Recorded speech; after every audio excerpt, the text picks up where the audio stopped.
When we think about ethnic minority media, we are often sort of automatically drawn to thinking about media policy in regards to regulation, things like media ownership, things like advertising. But also we need to see it in the bigger context of how it operates. And therefore public policies when it comes to budget spending, when it comes to immigration laws, all of these are really important to think about if we're talking about how do ethnic minority media survive in these kind of ecosystems.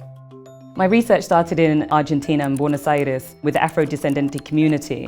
Argentina is known to be the Paris of South America. I've had many conversations with people who said, there is no indigenous people here. For anyone that's been to Argentina or knows anything about Argentina, you know that's not the truth. Take, for example, the blanqueamiento policies in the sort of 18th and 19th century, which are very much focusing on this idea of constructing this kind of nationalist, white European nation. People's opinions about ethnic minorities was very much structured around the policies that the government made at that time, which basically made them invisible. How can ethnic minority press exist if they're not even recognized in public discourse? In 2009, they had the new audiovisual policy, which actually was the first time in Argentina's history where they actually recognized ethnic minority press, for example, community and alternative media. But the policies that were created before that shaped the narrative of understanding whether or not they are part of the citizenship. And it wasn't until 2010 that was the first time that Black and Indigenous people were even considered in the national census. I started to look more broadly, and when I came back to the UK, I saw these symmetries between what was happening in Argentina. There wasn't necessarily the invisibility. People were very aware that the Afro-Caribbean communities exist. But public policies in the UK have also had a detrimental effect on the emergence and the sort of vitality of ethnic minority media in Britain.